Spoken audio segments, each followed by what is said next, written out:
More than 20,000 supporters have attended a public rally in Sydney for the Indian Prime Minister Narendra Modi.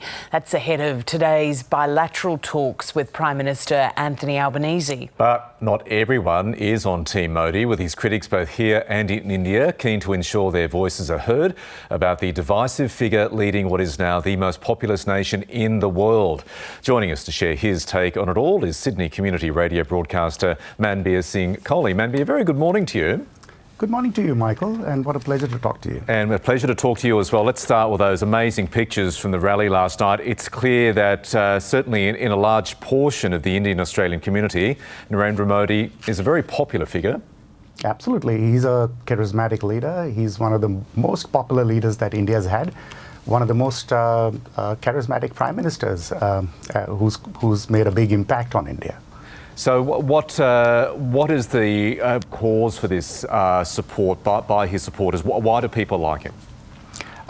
People like him for a whole variety of reasons, but primarily, I mean, that's my opinion, and also some of the other people. It's to do with the rise of majoritarianism, and he's come in to bat for the majority of the people, the Hindu majority, and that is exactly what seems to be dividing the country. I mean, they started off the BJP, the ruling party, in their election manifesto had said some fantastic things that everybody's going to be involved in this progress of India, everybody's going to get justice. These were aspirational goals and fantastic, but I think over the past 9 years, they've slightly stayed away from there and headed towards this majoritarianism, which is having a great impact on India. Yeah, a great impact. And let's turn to the opposition to Narendra Modi. We saw a protest outside the venue last night. He's accused of repressing his political opponents, discriminating against Muslims,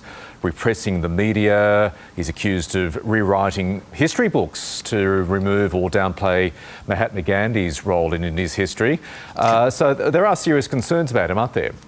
Yeah, absolutely. And if you look at the Press Freedom Index, that's slid from 150 just last year to 161 this year out of 180 countries.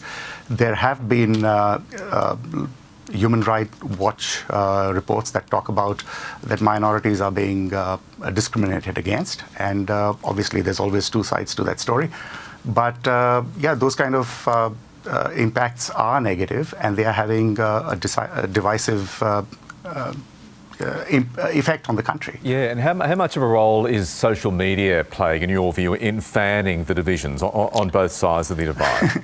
It's funny you say that, because it's not only in India. I mean, obviously, the social media impact across the world, it has polarized the world. I mean, whether you look at the US or the UK or any other country, India is not immune from that.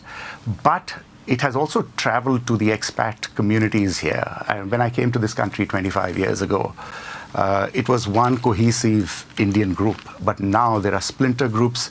There are scuffles happening, as we saw recently in Melbourne between groups. There's the temple vandalism that's been happening across Australia in some cities. And also people are trolling each other. I've been victim of that too.